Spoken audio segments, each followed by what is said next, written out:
Mercy, I was thinking something. I know there are quite lots of discussions that are going to be pointed out by the different speakers, but sometimes these discussions seem to be complex to a normal individual. And now I would feel we should embark on localization on the concepts that are discussed to the reality of the Ugandan citizens. You know, I think that is something that has been lacking in quite a number of gatherings from that way.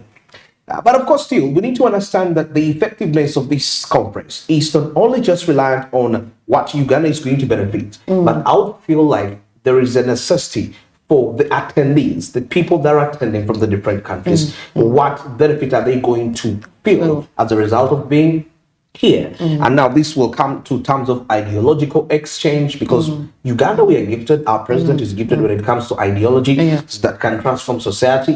Because if that is not achieved, then we shall not ever have a reason to remember that people once gathered in Kampala in 2024. I think that is what I had said earlier, actually, about sharing, you know, of different ideologies and all that. I mean, that is the whole essence of people gathering together. People from different dignitaries coming together. Sharing is the most important part of it at the end of the day, regardless of whatever issues that are key. Because at the end of the day, different diplomats, different dignitaries will go to their countries and implement policies that they have set in place for them. So imagine you come together and share. So you share what they do not have, you pick a leaf. What we do not have, we pick a leaf. I believe we have a lot to learn. We have a lot to learn from these other nations when it comes to parliamentary orders and in implementation of things.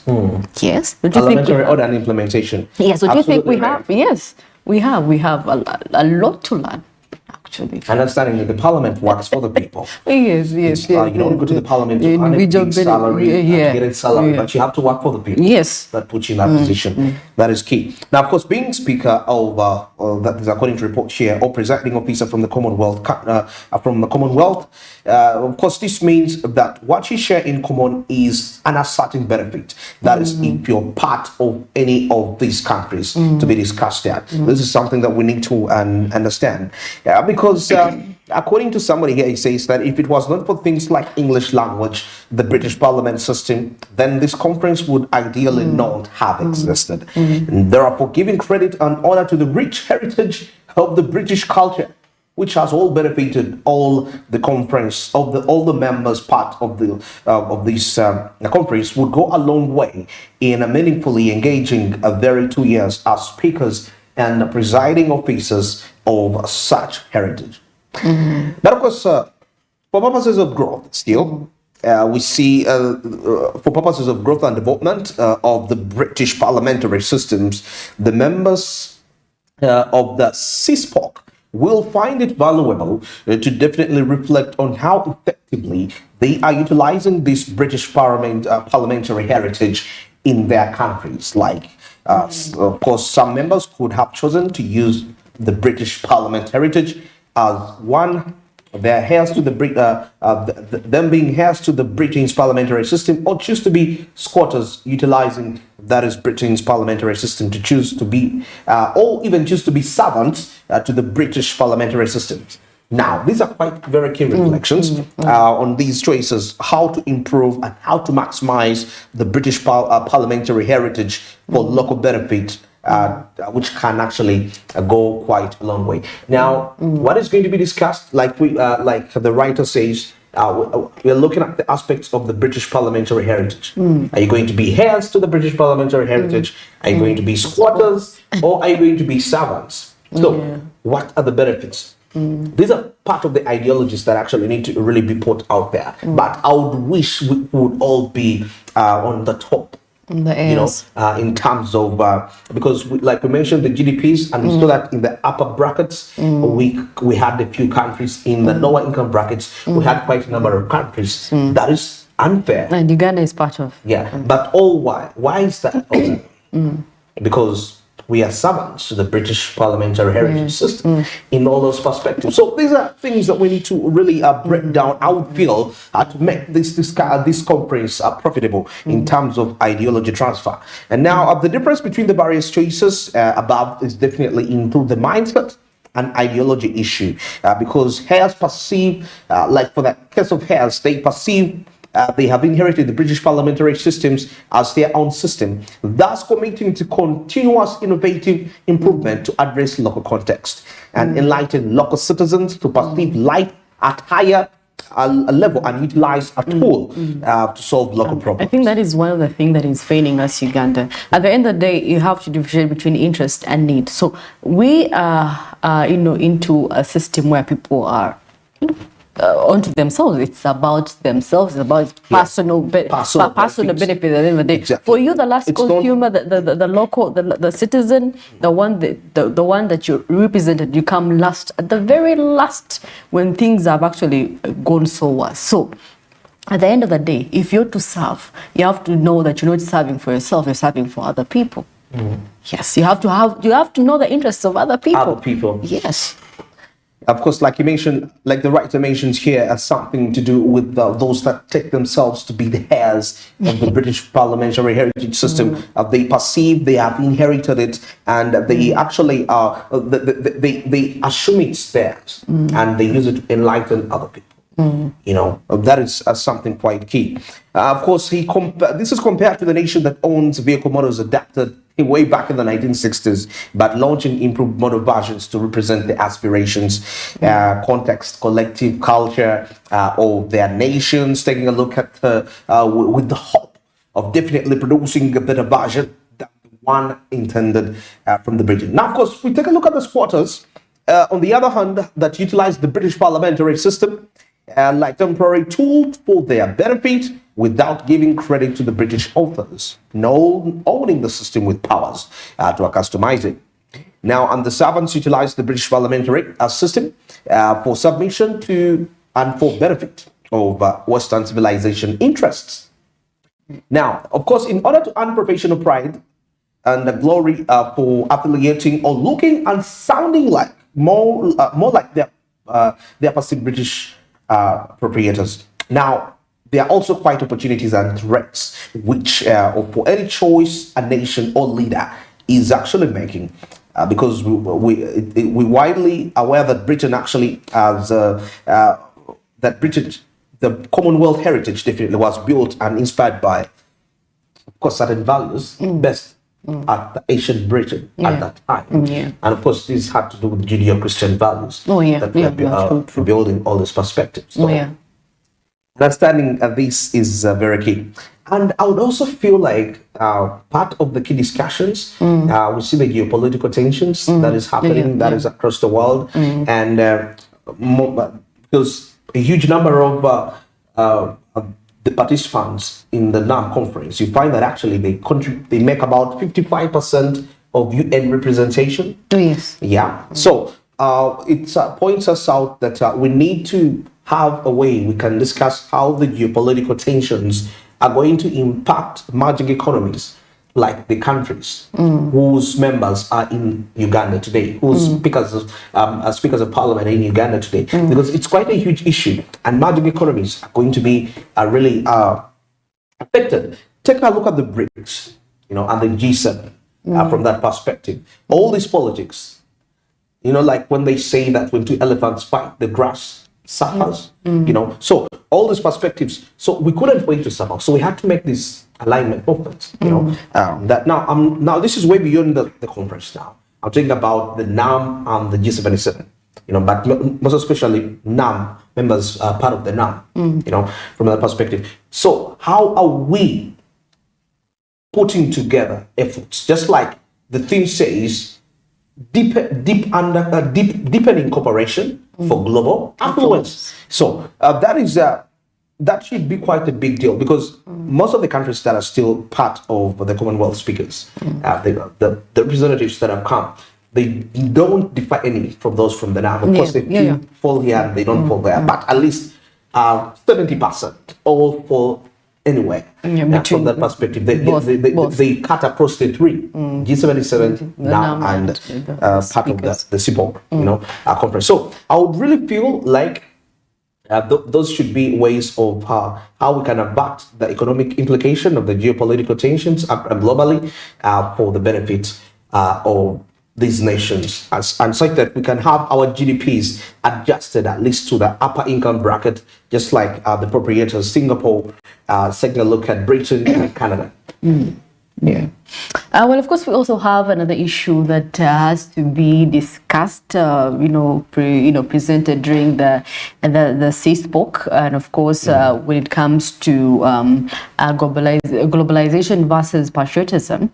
Well, of course, it's going to be between the conflict between interests and needs, like I'd shared earlier when conducting our day-to-day duties, when it comes to ideologies of globalization conflicts, with patriotism in the parliamentary business.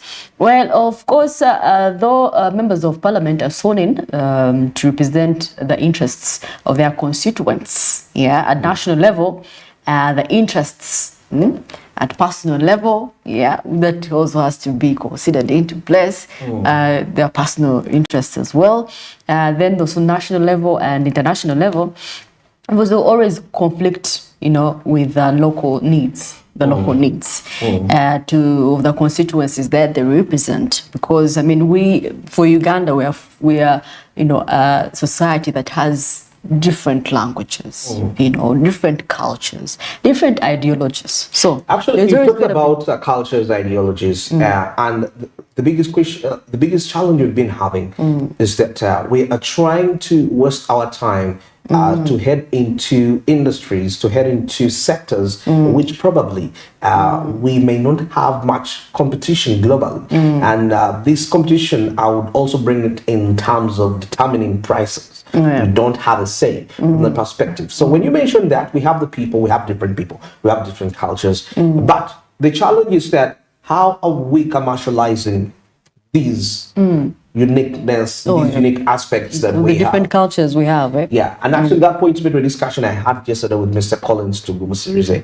the investment consultant, regarding that. We need, because if something happens right now, we need an urgent problem. Oh, yeah. And if we are to take a look at the agenda as what is the core discussion of this, are those urgent problems part of the discussions I don't think that are going to be part of the conference? That is quite key. So this means, okay, I understand these ideologies are drafted, but let us experience, let the people there experience something new. Like we said, however much we're taking a look at what is the impact of this to Uganda. Okay, the delegates that have come and have attended, what impact is it to them? Yes. That's the big question. Because at the end of the day, let it be that when the delegates gathered in Uganda in 2024, such an ideology was birthed, and it has worked in over 20 or 50% of the nations that have participated in that.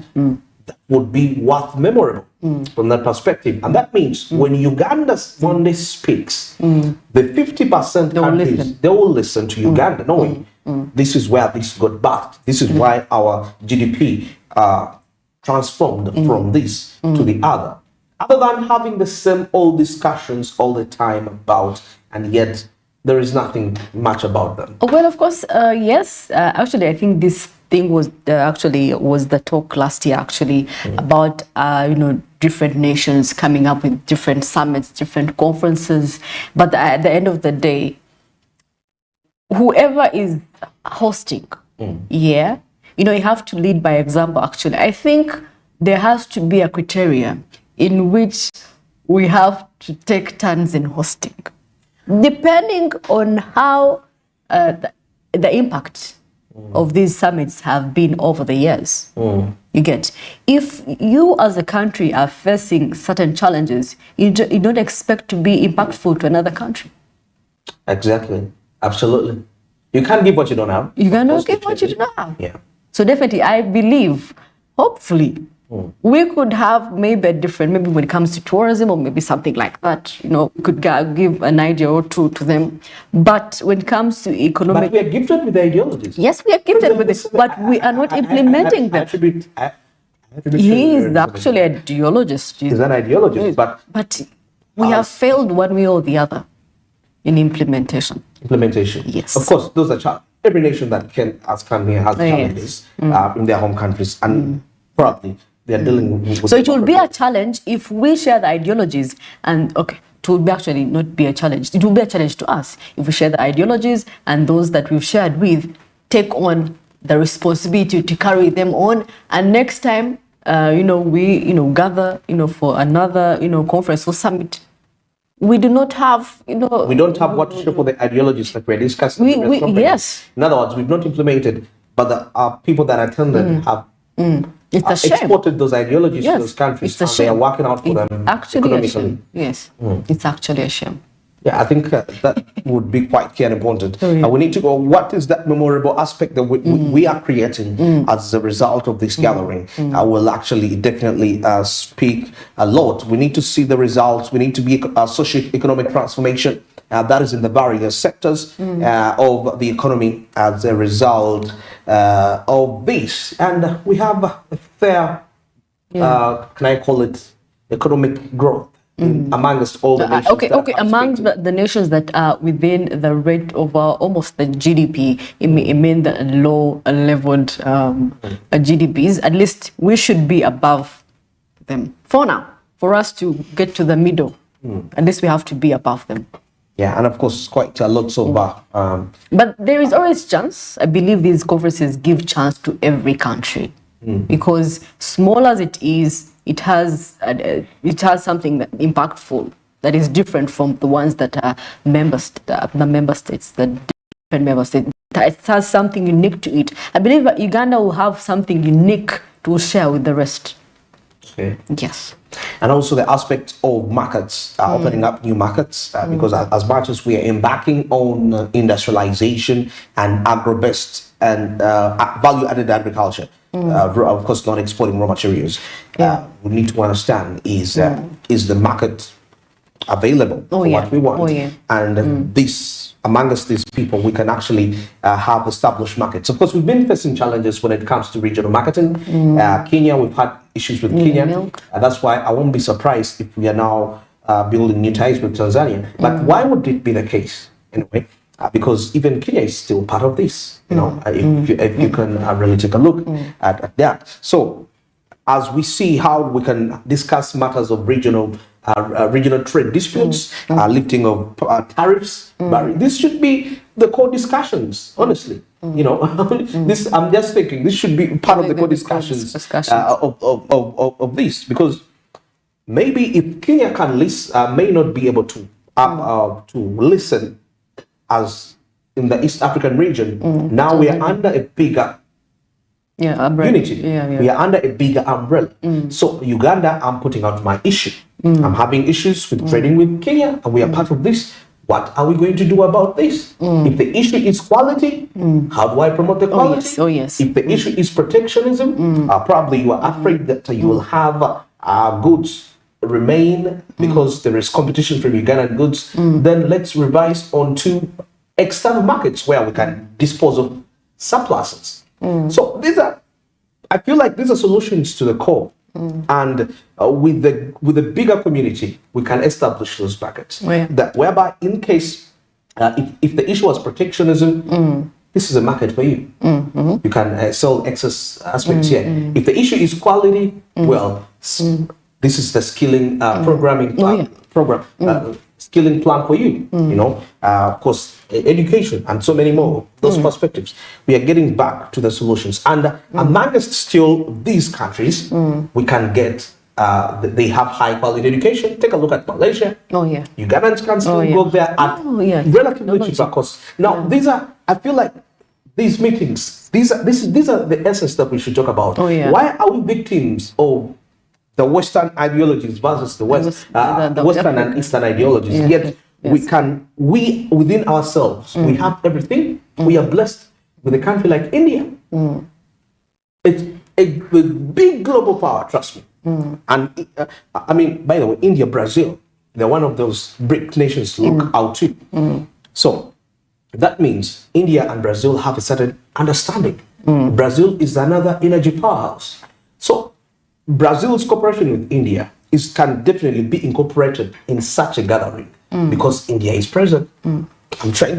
I'm just trying to give an example. Now, this is way beyond just the conference, but even talking about the non-alignment movement. But I believe actually, I think after this, all this, I think heads of states will sit down. It's going to be a whole year, you know, resolution looking into how to, harness and develop Africa. Because now we've been talking about the African Continental Free Trade Area last year, and I believe it's going to be the same story this year. We're talking about trading within the African markets, But of course, if you see it's the different regions, the regional blocks that we have conflictive, ideologies when it comes to trade. I mean, there is also a problem. Okay, yeah, I understand. But now we have a big umbrella that is putting us all together.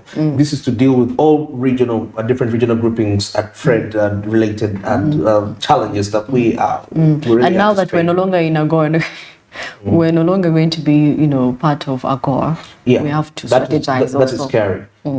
This should be part of the core discussions. We are out here. How are you going to help us?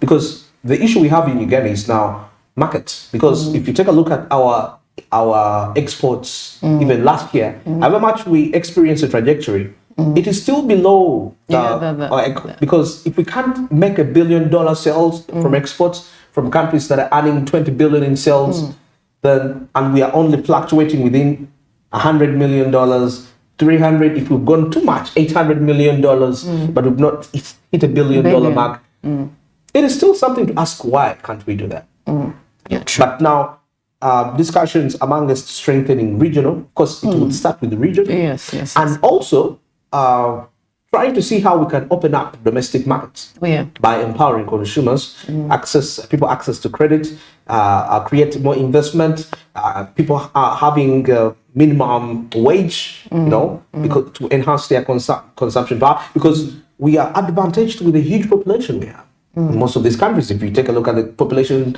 demographics, they're kind of positive. But this is only positive if that dense population is made busy, not idle. So core discussions which I would feel personally that would make this conference, the 3 conferences for this month, quite impactful. 28 minutes past 9. Let's take a break. And of course, when I return, we have the members of parliament having discussions regarding this particular issue. And yes, what do they think about this and how is it going to be helpful according to their opinion? Stick around.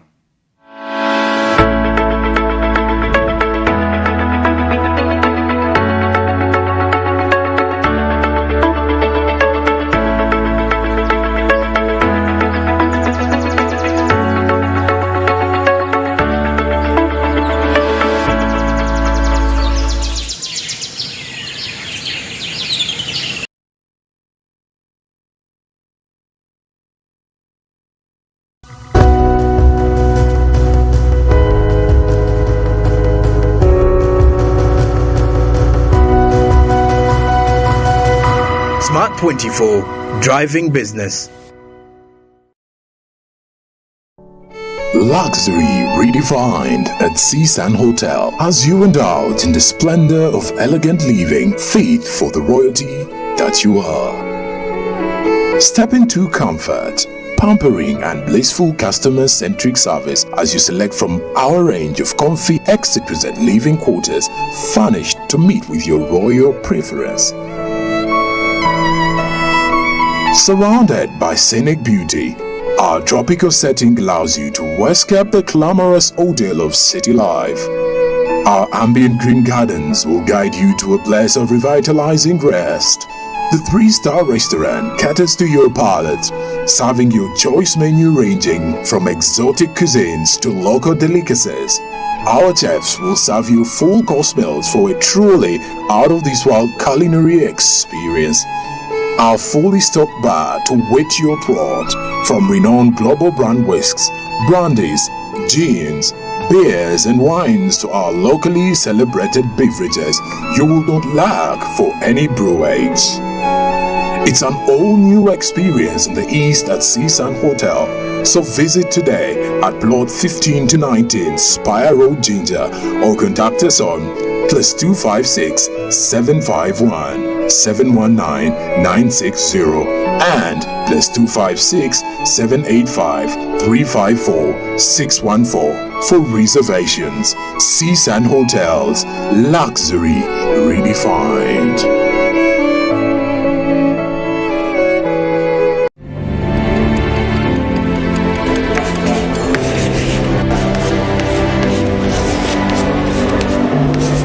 This is Jordan. When it comes to classwork, Jordan is magic. Jordan shines. Jordan makes his peers better. Jordan is a true leader. White Star Magic family. Be a leader. Be magic.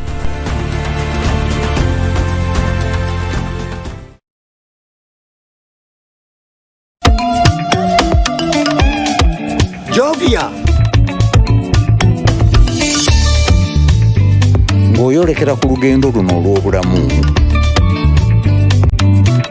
nkuwa ekirabo eky'amaanyi agatazizibwa, amaanyi okulabibwa n'okuwulirwa mu mawanga ag'ewala ennyo, okutuuka buli wamu nga yadde togenzeeyo, ensi yonna ng'ekuli mu ngalo.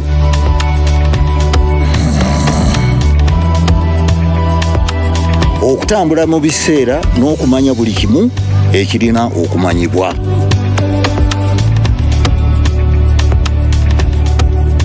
Jovia, kino kye kirabo kyange gy'oli. Tewali kkubo ku ki ky'osobola okukola ku mukutu nnandameggwa ogwa MTN.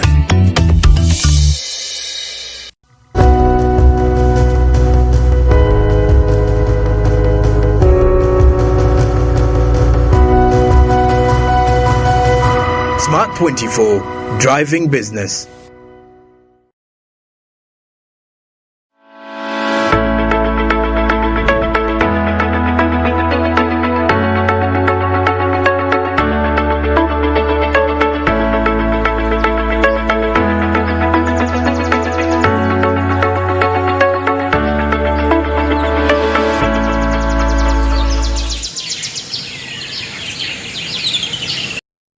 Seven minutes to the top of the hour, the Smart Means Business. And definitely, we're heading into the last minutes of the show, where we have actually been discussing matters to do with the economic summits, of course, following the CSPOC conference in Kampala, which is already on as I speak right now. And later on, actually, we're going to give you a live broadcast of those discussions that are going to be happening. Our producer of the show, that is Issa Babu, is already on ground.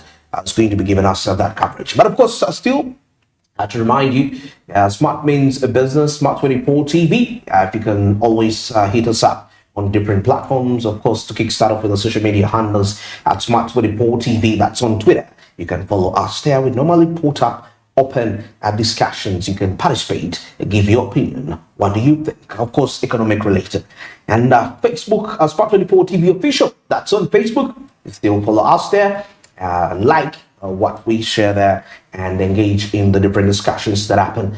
And now, for those of you that are muchly obsessed with gadgets, we have something in for you. Go to your Google Play Store, click download, type in Smart Digital. Yes, get the Smart Digital application. And the beauty about this application is that you will be able to stream Smart 24 TV, Smart FM, and NBS Radio. That is the advantage that it comes with it. And you can stream Smart 24 TV at any part of the world, any part of the country that you will be at on this globe, as we bring to you both local and international business updates. And for those of you that have decoders, GOTV channel 320 and DSTV channel 372. Yes, you can catch us there, both international and local updates, and all across East Africa, broadcasting live to you. And our official website, smart24.tv, where you will definitely be in position to get your research on point. You are a business student in a business institute, you're making that research. Smart24.tv, that's the home for you to have that business put out there forward.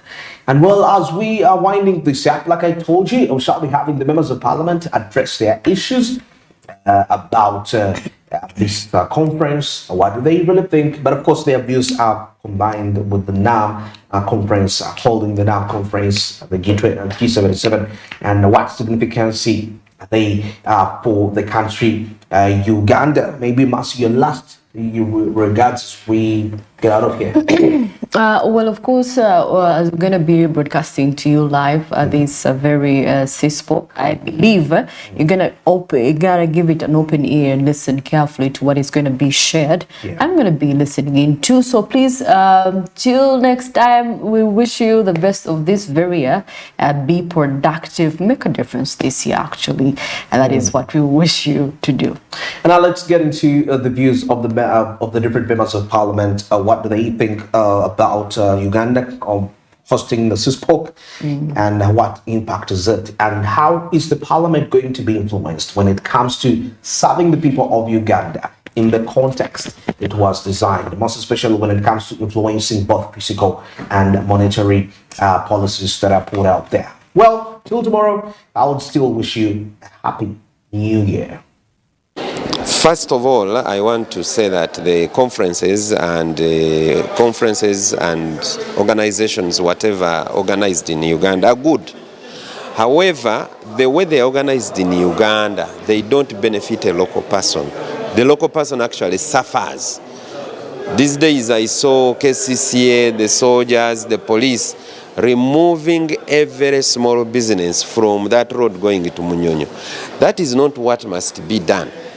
Because the conference is being brought here for people to see actually what Uganda is all about. What are we doing?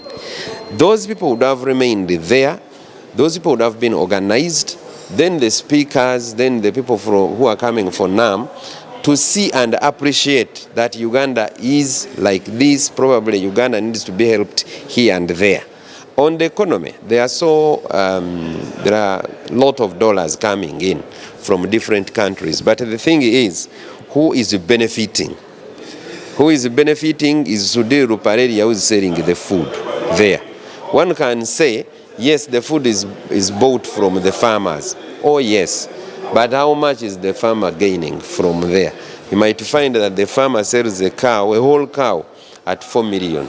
Then Sudhir sells that one cow 20 million because he has the capacity, he has the opportunity to sell to the people with the money.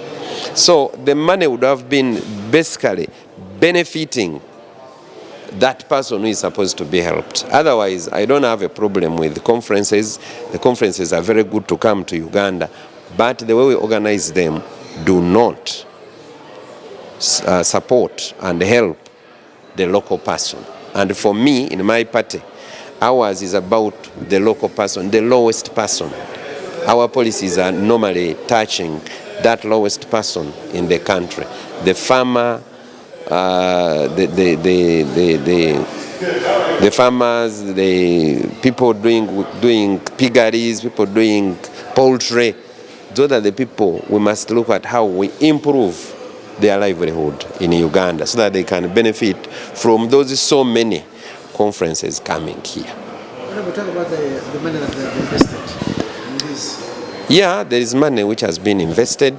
I remember we appropriated 83 billion to Munyonyo. I don't want to go deep into what I desist from Munyonyo, but the money was allocated and given to complete the conference hall where NAM is going to be held, and actually the conference which is taking place beginning tomorrow. So that money was allocated, but I want to inform the public that those member countries also contribute some money, but that money is not declared to the public to know how much money is being invested. That means there is a gap, because if we don't know how much money, people can misuse it, people can do anything they want, like they did with the Chogam money. So what is going to be happening after the conferences is a post-mortem. Who has eaten the money, who misused the money, thereafter report will be done and be archived somewhere, and that will be the end of the conference.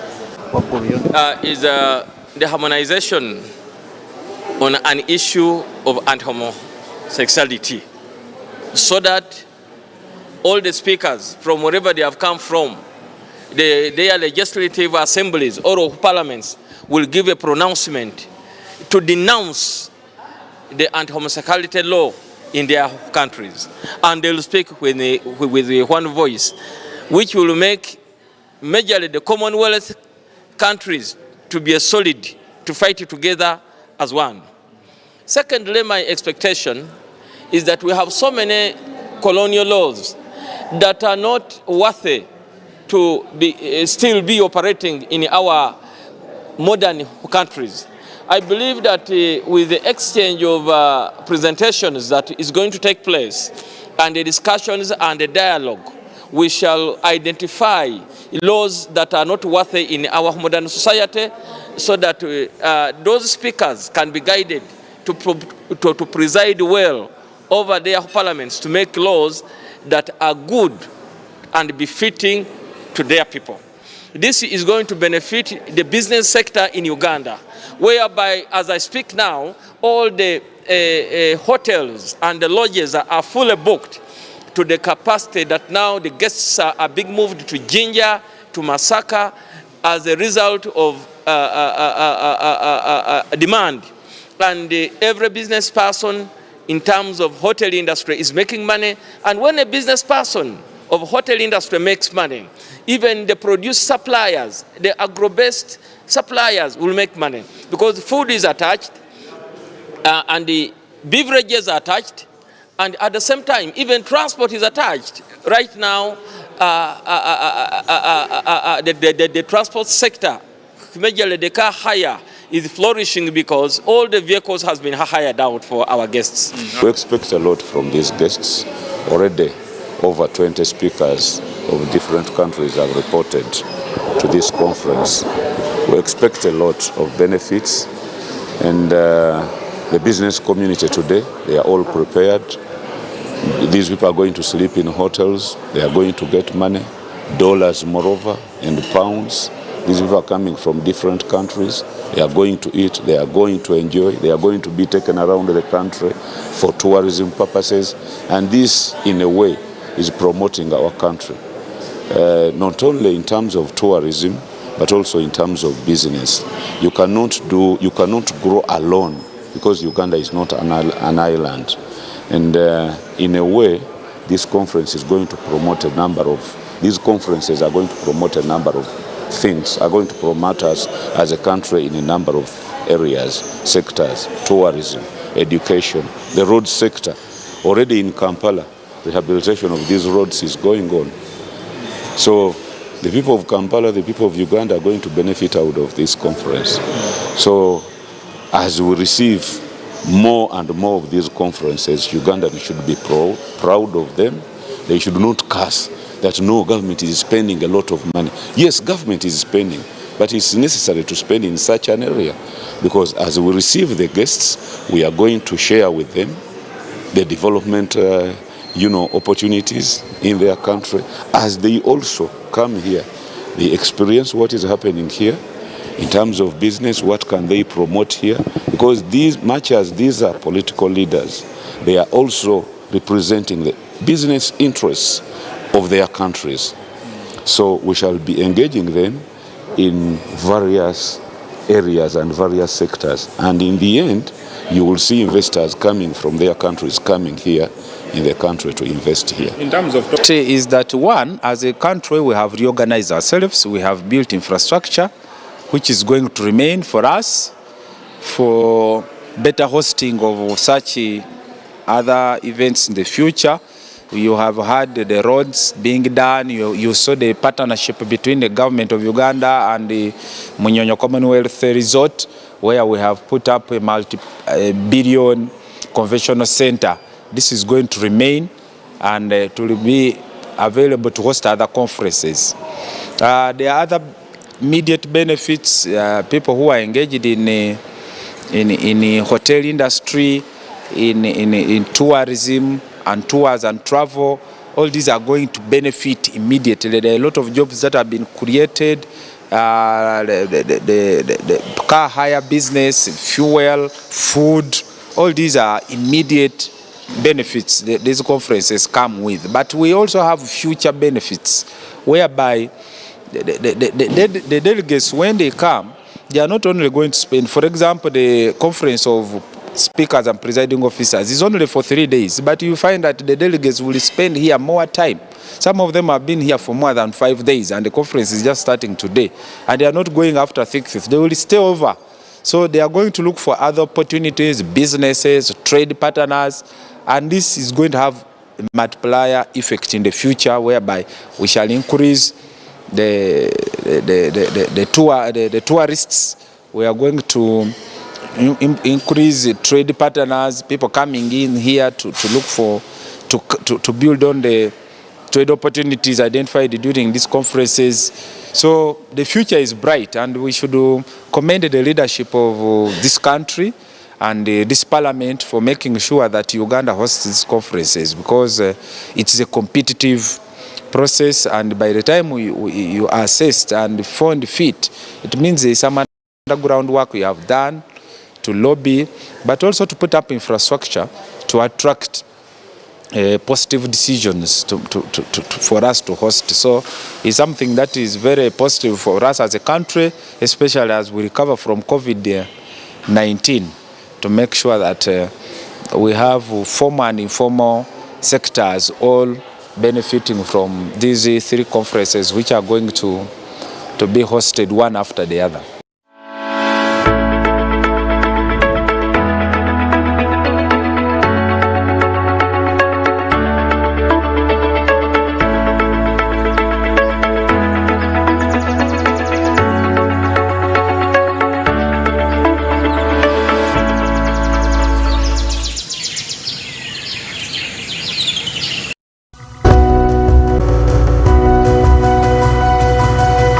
Smart 24, driving business.